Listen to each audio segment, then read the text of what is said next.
BLO নিয়োগে নির্দেশিকা বেঁধে দিয়েছে নির্বাচন কমিশন, কিন্তু সেই নির্দেশিকাকে থোড়াই কেয়ার। বিএলও নিয়োগ নিয়ে বিতর্ক উত্তর 24 পরগনার হাসনাবাদে। তৃণমূলের অঞ্চল সভাপতি এবার বিএলওর দায়িত্বে, জানিয়ে শুরু জল্পনা। অভিযোগ, রমেশচন্দ্র দাস হাসনাবাদের তৃণমূল অঞ্চল সভাপতি। পেশায় তিনি নগেন্দ্র এফপি স্কুলের একজন শিক্ষকও, কিন্তু রাজনৈতিক পরিচয় থাকার পরও তাকে বিএলও পদে দেওয়া হয়েছে। কিন্তু প্রভাবশালী ব্যক্তি কিভাবে বিএলওর পদে থাকতে পারেন তা নিয়ে উঠছে প্রশ্ন।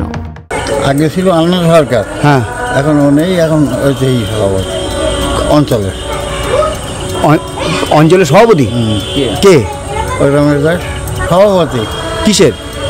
অঞ্চলের চিন্তিকরণ সভার। অন্যদিকে রমেশচন্দ্র দাস ইতিমধ্যেই বিএলওর কাজ শুরু করে দিয়েছেন। তিনি বলেন, দল যা দায়িত্ব দিয়েছে তাই পালন করছেন। পাশাপাশি তাকে লিখিতভাবে কোনো অঞ্চল সভাপতি হওয়ার কাগজ দেওয়া হয়নি বলেও জানিয়েছেন তিনি। অকারণে রাজনৈতিক রং লাগানোর চেষ্টা চলছে বলে দাবি রমেশচন্দ্রের। আমি একজন স্কুল শিক্ষক, সেই হিসেবে আমাকে অ্যাপয়েন্টমেন্ট দিয়েছে। সেই অ্যাপয়েন্টমেন্ট সরকারি নির্বাচন কমিশনের নির্দেশ মোতাবেক আমি সেই অ্যাপয়েন্টমেন্ট পাওয়ার পরে আমি কাজ করছি। যেখানে আমার কোনো অ্যাপয়েন্টমেন্ট দেওয়া নেই, আজকে আমি আছি, কালকে আর একজনকে দলের দায়িত্ব দেওয়া দিতে পারে। সেক্ষেত্রে তো আর আমার বিএলওর কাজের কোনো অসুবিধা হওয়ার কথা না।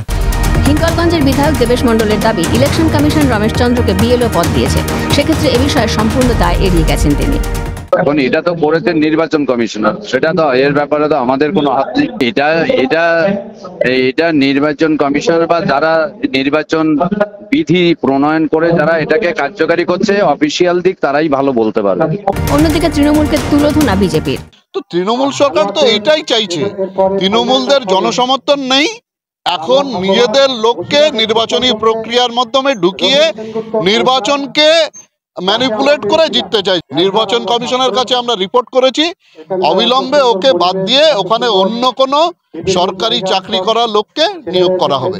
বিএলও নির্বাচনের জন্য নির্দিষ্ট সময় বেঁধে দেন কমিশনের নির্দেশ। বুথ লেভেল অফিসারের জন্য শিক্ষক শিক্ষিকাদের দায়িত্ব দিতে হবে, কিন্তু তার আগে যাচাই করতে হবে তার কোনো রাজনৈতিক পরিচয় আছে কিনা।